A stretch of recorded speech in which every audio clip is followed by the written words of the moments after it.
지구촌 곳곳의 소식을 전문가의 깊이 있는 분석과 함께 전해드리는 아침엔 세계 시간입니다. 지난달 29일 아프리카 에티오피아에서 반정부 성향의 유명 가수가 의문의 피살을 당했습니다.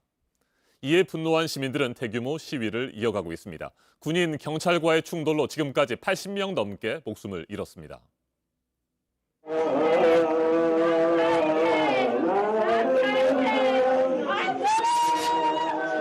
현지 시간 2일 에티오피아 서쪽에 위치한 도시 암보에서 유명 가수 하차루 훈데사의 장례식이 거행됐습니다. 훈데사는 지난달 29일 밤 총격으로 사망했습니다.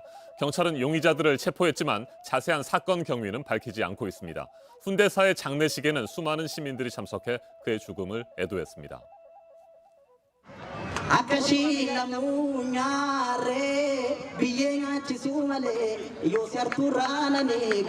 의문의 피살을 당한 하차루 훈데사는 에티오피아 최대 부족인 오로모족 출신 가수입니다. 인권을 주제로 많은 노래를 부르면서 인권 운동에 앞장섰습니다.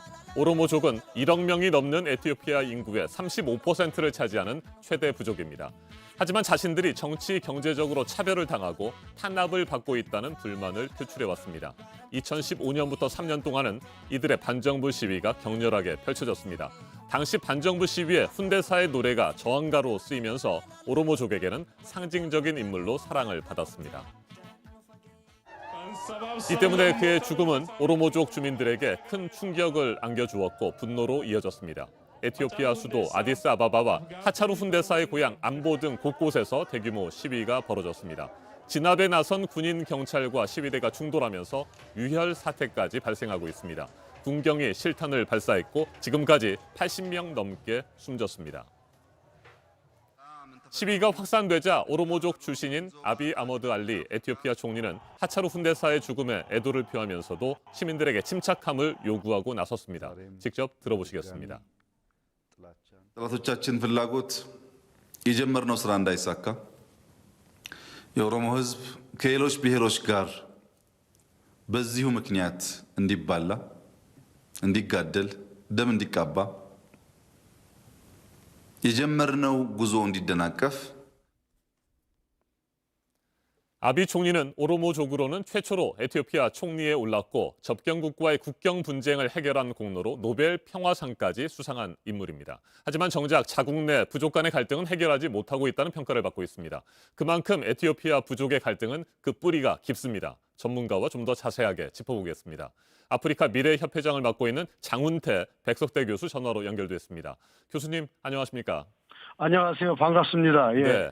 이번 유혈 사태의 배경에 에티오피아의 뿌리 깊은 부족 갈등이 자리를 잡고 있다 이렇게 말씀을 드렸습니다. 어느 정도나 심각한지 좀 더 자세하게 설명을 해주셔야 될 것 같습니다. 예, 그 에티오피아 오로모족의 그 시위 사건은요. 16세기부터 등장한 건데 1567년 이슬람교 중심지 역할을 하던 도시 하레르를 점령하고 그때부터 이제 종족 간의 갈등이 계속적으로 진행된 것으로 알고 있습니다. 네. 그래서 그 오로모 동장은 기독교 왕국이었던 아비시아 남부 지역 영토를 침략했고 북쪽으로 그 사람들이 밀려났어요. 네. 또 남쪽에 있는 교회들이 아비시니아 교회 본부 연결교회가 끊어지면서 오로모의 등장으로 이슬람교가 또 에티오피아 거점 도시를 잃어버리면서 그 당시 세력이 약화됐죠. 그러다가 이제 이번에 그 티그레이족과도 갈등으로 보고 있는데 네. 이 현지에서는 아마라족과의 갈등으로 보고도 있습니다. 그런 가운데서 이 티그레이족이 1991년도부터 2017년까지 집권하면서 그때부터 이제 그 뒤에 현재까지 소외감을 받은 거에 대해서 불평과 불만, 불평등에 대한 것으로 인해서 종족 간의 그 부족 간의 갈등이 심화된 것으로 보여지고 있습니다. 네. 에티오피아는 오로모족과 티그레이족 이외에도 80개 부족으로 구성이 돼 있다고 들었습니다. 부족 간의 네네. 갈등 이렇게 심각한데 왜 끝내지 못할까요? 예, 그 종족 간의 그 뿌리 깊은 그 차별 정책에 대한 것이고요. 두 번째는 기득권 상실이고 세 번째는 종교 간의 불평등인데 기독교, 이슬람교, 와카페냐라는 이 전통 종교가 있습니다.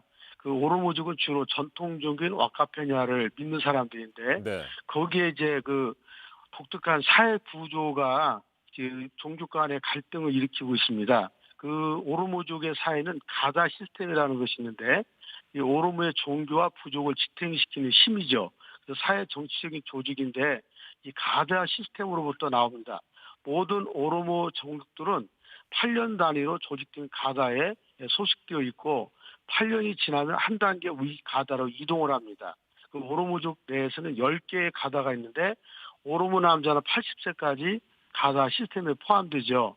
이 가다 가운데 가장 강력한 힘을 가진 가다는 6번째 가다인데 40대입니다. 이 40대들이 정치적이고 종교적인 지도자를 갖고 있어서 이 힘이 전체적인 지도력을 발휘하고 있죠. 네. 그다음 또 하나는 이제 사회 계층 구조인데 이 아마라족은 월등하게 높은 지에 있고 오로모족은 하층 계급에 있기 때문에 아마도 훈대사가 인권과 정치적인 노래로 인해서 이런 불길한 일들이 일어나지 않았나 이렇게 생각합니다. 예. 네.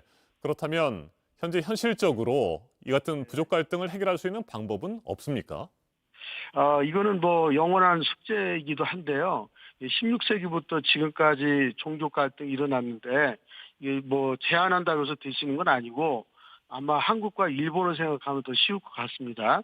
먼저 이제 해결책을 제안한다면은 사회적 평등이 우선돼야 되는데 빈부격차, 부족 간의 차별 정책 철폐를 해야 되고 또 부족 간의 정체성을 지나치게 강조하지 않아야 되고 또 종교 간의 화합도 중요합니다. 그다음에 네 번째는 부족사회 구조 시스템의 변화가 필요하고요. 마지막으로 이제 하나 더 덧붙인다면 이 각 부족이 80개가 되는데 이 에티오피아가 하나 되기 위해서는 하나의 언어를 통일하는 것이 좋다고 생각을 합니다. 그렇지만 이런 것이 뭐 전체적으로 해결될 수 있는 문제는 아니고 영원한 숙제가 아닐까 그렇게 생각을 해봅니다. 네, 지금까지 장훈태 백석대 교수였습니다. 감사합니다. 아프리카에서 유일하게 한국 전쟁에 파병한 나라, 그리고 커피 열매가 처음 발견된 나라, 우리가 흔히 알고 있는 에티오피아의 모습입니다. 하지만 뿌리 깊은 부족 갈등으로 격렬한 시위와 유혈 사태가 벌어지고 있는 것도 에티오피아의 현재 모습입니다. 길었던 차별과 탄압의 역사를 이제는 끝내고 싶다는 에티오피아 국민들의 외침에 전 세계가 귀를 기울여야 할 것 같습니다. 지금까지 아침의 세계였습니다.